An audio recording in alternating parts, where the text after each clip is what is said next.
গতকাল সকালে একটা জুডিশিয়াল কু করার চেষ্টা করা হয়েছিল, সেই প্রচেষ্টা ছাত্র জনতা ঠেকাই দিছে।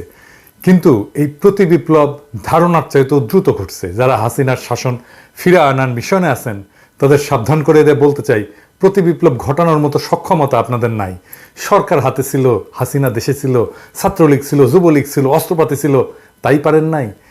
ছাত্র জনতা প্রতি বিপ্লব রুখে দিবে, তবে অনেক রক্তপাত হবে। এই রক্তপাত যদি এড়াইতে চান তাইলে এই অপচেষ্টা বন্ধ করেন। আমি আগের এপিসোডে বলছি যে এই বিপ্লবের স্টেক হোল্ডারদের কথা শুনতেছে না সরকার যারা গঠন করছে।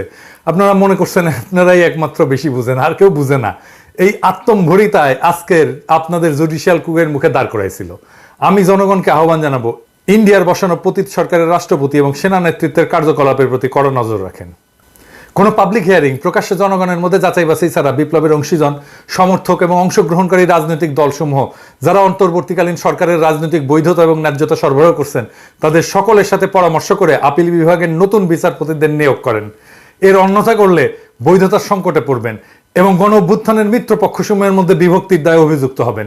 ইন্ডিয়ার বসানো পতিত সরকারের রাষ্ট্রপতি এবং সেনা নেতৃত্বের বশ্যতা স্বীকার করে অন্তর্বর্তীকালীন সরকারের পরিচালনার পথে যারা ডক্টর মোহাম্মদ ইউনূসকে ঠেলে দিচ্ছেন তাদেরকে কোণঠাসা করে ফেলেন।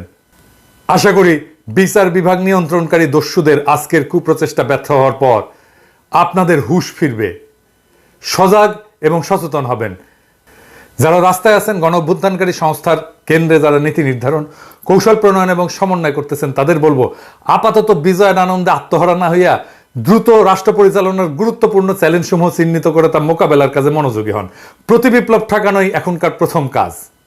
আমি আগের ভিডিওতে বলছি, দেশে এখন কোনো বিরোধী দল নাই। সুতরাং আমরা যারা বাংলাদেশের দ্বিতীয় স্বাধীনতা সংগ্রামে ভূমিকা রাখছি তারাই বিরোধী দলের কাজটা করব। এটা আমরা করব কয়েকটা জরুরি কারণে। কি কি কারণে? প্রথমত, এই সরকার একটা অত্যন্ত ক্রিটিক্যাল সময় দেশের শাসনভার গ্রহণ করছে। এই সরকারের সাফল্যের উপর নির্ভর করতেছে আমরা আমাদের বিজয় ধরে রাখতে পারবো কি পারবো না, নাকি আমাদের দ্বিতীয়বারের স্বাধীনতা ব্যাহত হয়ে যাবে। সুতরাং এই সরকারকে গঠনমূলকভাবে সমালোচনা করা, সহায়তা করা আমাদের কর্তব্য।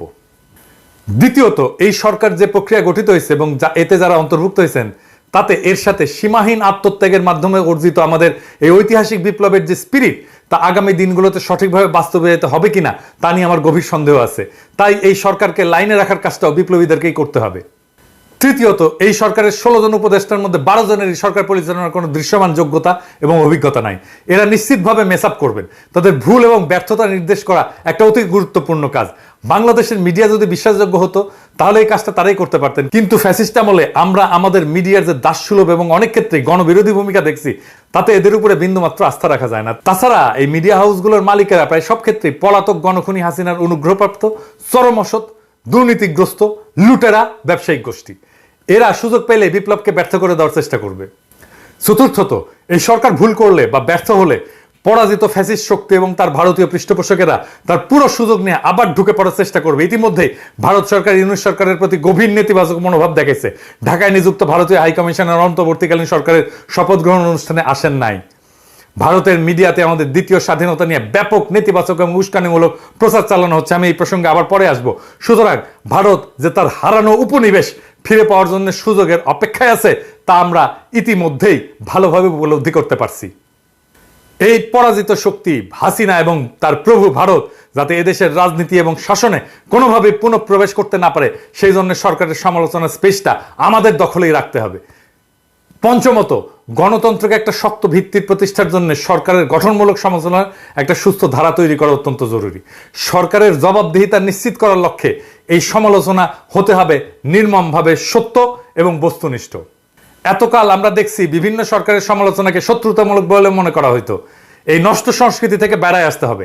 এই লক্ষ্যে বর্তমান পরিস্থিতিতে গঠনমূলক বিরোধী দলের ভূমিকা পালনের উদ্দেশ্যে আমি বাংলাদেশের কয়েকজন গুণী, অভিজ্ঞ এবং পরীক্ষিত দেশপ্রেমিক ব্যক্তিদেরকে নিয়ে একটা ফোরাম গঠন করার পরিকল্পনা করছি, যার নাম হবে শ্যাডো ক্যাবিনেট বা ছায়া পরিষদ। বিভিন্ন গণতান্ত্রিক দেশে এই ধরনের ব্যবস্থা আছে। এই পরিষদ দেশের প্রধান প্রধান ইস্যুর উপরে আমরা কি কি নীতি ব্যবস্থা নিতে পারি তা নিয়ে প্রকাশ্যে আলোচনা করব, জনগণকে সম্পৃক্ত করব, সরকারকে লাইনে রাখার চেষ্টা করব এবং সর্বোপরি আমাদের দ্বিতীয় স্বাধীনতা যাতে ব্যর্থ বা বেহাত হয়ে না যায় তার সর্বাত্মক চেষ্টা করব। একই সাথে আমরা দেশের এবং জাতির বিরুদ্ধে আমাদের গণতান্ত্রিক অধিকার এবং সকল প্রকার মানবাধিকার এবং আমাদের স্বাধীনতা, সার্বভৌমত্ব এবং আঞ্চলিক অখণ্ডতা এবং জাতীয় মর্যাদার বিরুদ্ধে যে কোনো কনস্পিরেসি, যে কোনো ষড়যন্ত্রের বিরুদ্ধে জনগণকে অবহিত রাখবো, যাতে তারা এই সমস্ত অশুভ চক্রান্ত ব্যর্থ করে দিতে পারেন। আমি আশা করব প্রফেসর ইউনূস আমাদের এই ভূমিকা ইতিবাচকভাবে এবং গুরুত্বের সাথে গ্রহণ করবেন। এই কথাটা আমি বলতেছি এই কারণেই যে প্রফেসর ইউনূসের একটা কথায় আমার কিন্তু খটকা লাগছে। স্যার, আপনি কিছু মনে করেন না, আমি এটা বলতাম না, কিন্তু আমি এটা বলতে বাধ্য হইতেছি। আপনি বলছেন যে এখন থেকে আপনার কথা শুনতে হবে।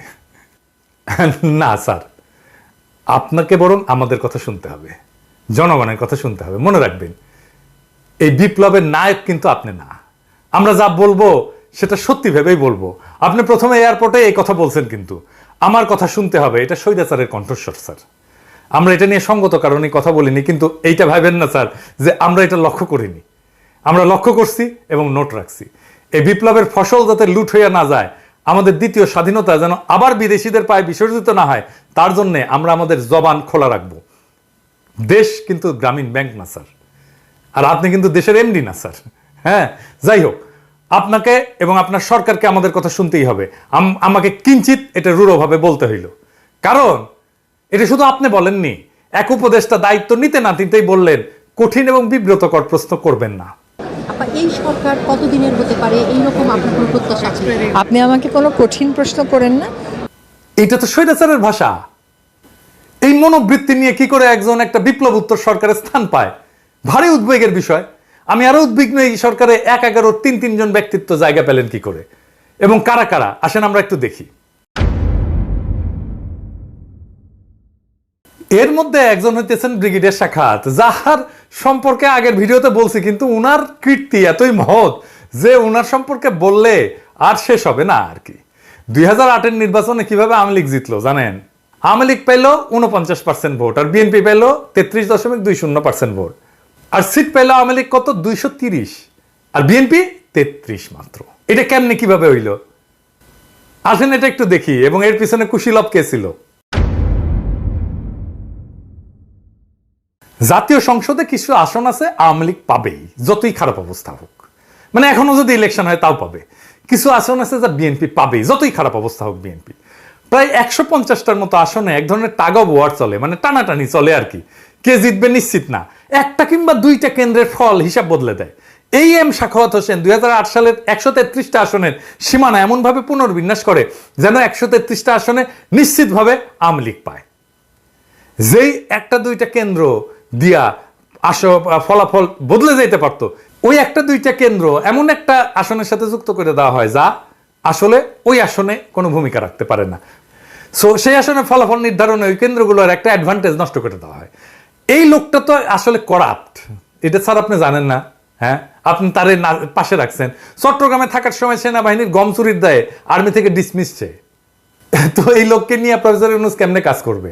আমি শুনছি উপদেষ্টা পরিষদের মিটিংয়ে নাকি মিলিটারি মেজাজ দেখায়। সত্য মিথ্যা জানি না, কেমন খাইসটা দেখেন। ডরে বিদ্রোহী পুলিশদের সাথে কথা বলতে রাজারবাগ পুলিশ ফাঁড়িতে যায় না, আবার মিলিটারি মেজাজ দেখায়। শুনলে একদম পিত্তি জইলা যায় এই সমস্ত কথা শুনলে। এখন সুশীল হয়ে বসছে, এখন সরকার হয়ে বসছে। আর তৌহিদ হোসেন সাহেব, আমি কিন্তু ওনারা পছন্দ করি। উনি কিন্তু 11 সময় পররাষ্ট্র সচিব ছিলেন, ব্যক্তিগতভাবে অত্যন্ত সজ্জন মানুষ, সন্দেহ নাই। আমি বলছি যে আমি ওনারা পছন্দ করি, ওনার সাথে আমার দেখা হয়েছে, এক সময় কথা হয়েছে, কিন্তু সরকার হিসাবে কিন্তু পছন্দ করি না, বিশেষ করে এই সময়। কারণ তার সচিব থাকার সময় বাংলাদেশকে ভারতের পায়ে সমর্পণ করা হয়। এবার আমরা দ্বিতীয় মুক্তিযুদ্ধ করে ভারত মুক্ত হইলাম, এখন কি করে আশা করতে পারি যে তিনি বুকচিতায় শহীদ আবু সাইদের মতো ভারতের সামনে দাঁড়াতে পারবেন? আমি অন্তত সেই আশা করি না। সেই মেরুদণ্ড ওনার নাই, থাকলে সেই সময় রুখে দিতেন। তাই এই কাজ তারে দিয়ে হবে না। আর 111-এর আরেক কুশীলা বলে হাসান আরিফ, এর আমলে 3 মাসের তত্ত্বাবধায়ক সরকারকে টেনে টুনে 2 বছর মেয়াদি করা হয়, যার ফল আমরা 16 বছর ধরে মর্মে উপলব্ধি করতেছি। কে 2 বছর মেয়াদি করার কাজটা করছে? উনি। এই সরকারের প্রত্যেক মানুষকে হইতে হবে দক্ষ বিপ্লবের চেতনাবাহী এবং সাহসী এবং হৃদয়বান। হাসান আরিফ তার পুত্রবধূকে 9 মাসের অন্তঃসত্ত্বা অবস্থায় জেলে পাঠাইছিলেন। জেলেই মহিলার বাচ্চা হয়েছে। আপনার যত বড় শত্রু হোক না কেন, 9 মাসের অন্তঃসত্ত্বা নারীকে আপনি জেলে পাঠাইতে পারেন? উনি বলবেন জেলে তো আমি পাঠাই নাই, পুলিশ নিয়ে গেছে। 10 বার জামিন চাইছিল এই মহিলা, ওনার পুত্রবধূ। ক্ষমতা খাটায় আটকায় দেওয়া হয়েছে। কে ক্ষমতা খাটাইছে? 2 বছরের মাসুম বাচ্চাকে মায়ের কাছ থেকে সরায় রাখা হয়েছে। উনি তো বাসার মানুষকে আগে দেখবেন, দেশের মানুষের প্রতি ন্যায় উনি কেমনে করবেন? নিজের বাসা ঠিক রাখতে পারে না আর দেশের প্রতি দায়িত্ব পালন করতে আসছেন। এই সমস্ত বালের আলাপ দিয়েন না তো আমার সাথে। তার অপকর্মের ফিরিস্তি পরে দেওয়া যাবে। যাই হোক, স্থানীয় সরকার পল্লী উন্নয়ন সমবায়ের দায়িত্ব যদি কাউকে দিতে হয় তাহলে তো 1-11 একজন কুশীলবকে কেন? এই বিষয়ে তার কি বিদ্যা, কি অভিজ্ঞতা? সরকার কি এরকম একটা বাটোয়ারের বিষয়? এবার আর কয়েকটা প্রশ্ন রাখি। 15 বছর স্বৈরাচারের কইলা বৈশা সকল সুযোগ সুবিধা ভোগ করছে জাতীয় পার্টি। তারাও তো স্বৈরাচারের দোষর নাকি? হাসিনার তো তারা জোট সঙ্গী। কেমন করে বিপ্লবী সরকারের শপথ অনুষ্ঠানে তারা অংশগ্রহণ করে? এ দায় কার? আরেকটা বিষয়, ইন্ডিয়া আর আওয়ামী লীগ হিন্দুদেরকে মাঠে নামাইছে, এইটা বলে যে তাদের উপর নির্যাতন হইতেছে। আপনি একজন হিন্দুর স্ট্যাটাস দেখেন, সে বলতেছে আওয়ামী লীগের নির্দেশে ফুরসাইল গ্রামের পোদ্দার বাড়ি এই মন্দিরে বোম ফুটাইছে। এই সাহেব দেখান কারা এটা করছে এবং সে কি বলে, যাকে ধরছে সে কি বলতেছে। আমরা 3 জন ছিলাম। মাসুদ খানে পাঠাইছে। কোনো টাকা অফার করছিল না, আমরা তো তার কথাই আর কি ফুটাইছি। কি বলছে কোন তোমার? জায়গায় ফুটাইতে গেছে? মন্দিরের সামনে কোন ফুটাইছি। মন্দির, কোন এলাকায়? ফুসছে কে ফুটাতে গেছিল? কে? মাসুদ আপনি কি মাসুদ খান। এই আওয়ামী লীগের নেতা মাসুদ খান? নেতা? উনি বোম ফুটাতে গেছে মন্দিরে, বোম মারতে অর্ডার দিছে? হ্যাঁ। আচ্ছা কয়টা ঠিক বোম আছে। মারছো এখানে? কটা বোম আমাদের মারছো? তো 2টা বোম ছিল। দুটা বোম দিছিল। মারছো? কি নিয়ে আইছিলা? না, আমাদের বোমই ছিল। সাথে কি নিয়েছিলা? বাইক নিয়েছিলা? না, সাথে একটা বাইক ছিল। কে গেছিল সাথে? সাথে কে কে ছিল? 3 জন ছিলাম। 3 জন। নাম কি? সৌমিক, তুহিন আর আমি। ওকে। আচ্ছা, তোমাদের কোনো টাকার অফার শ্রমিকের করে বাবার না? নাম কি? শ্রমিকের তার বাবার নাম কি কি? কি বলে নিছে? কি বলে নিছে তোমাদের? তোমাদের কি বলে ওখানে নিছে? কি বলে দিছে এটা বলো। আমাদের বোম ফুটাইতে বলছে আর কি, ফুটাইছি। কইছে এটা বন্ধ করে টাকা পয়সা দিচ্ছে টাকা কোনো? পয়সা দিছে কোনো? না সে বিষয়ে তুমি কিছু জানো? না না, তা তোমার সাথে যদি টাকা তারা জানে মাল্লা কেন? ওটা জানি না। তা তোমরা মাল্লা কেন? তোমার স্বার্থ কি? এইগুলা ইন্ডিয়ান মিডিয়া ছড়াইতেছে। এই যে দেখেন 20টা গুজব তারা আইডেন্টিফাই করছে। দেখেন কিরকম গুজব। এই যে সাহেব একটা একটা কইরা দেখান। হ্যাঁ, দেখেন কিরকম ফলস গুজব এই সমস্ত গদি মিডিয়া ছড়াই দিছে টুইটারে।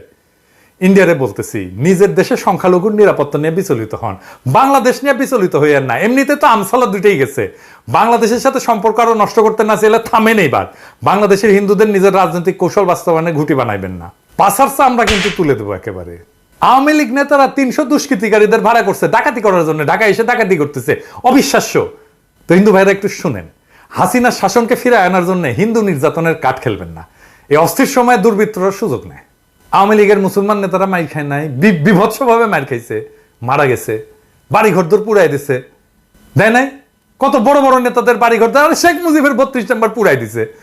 আমি বলছি কোথায় কোথায় যোগাযোগ করতে হবে নিরাপত্তার জন্য। আপনাদের বাসস্থান মন্দির পাহারা দেওয়া হয়েছে না? হয়েছে তো, আরো হবে। কিন্তু এটাকে ইস্যু বানায় বিপ্লব বানচালের চেষ্টা করবেন না, আপনাদের দোহাই লাগে। এইটা আনম্যানেজেবল পর্যায়ে চলে যেতে পারে। কিন্তু আপনাদের সাবধান করে দিচ্ছি, সতর্ক করে দিচ্ছি। বাসায় ফিরে স্থানীয় দরকার হলে হেফাজত ইসলামের সাথে যোগাযোগ করেন, তারা আন্তরিকতার সাথে আপনাদের রক্ষা করছে। স্পেসিফিক কোথাও নিরাপত্তা প্রয়োজন হলে আমাকে জানান, আমি আমার সীমিত সামর্থ্য নিয়ে আপনাদের পাশে দাঁড়াবো।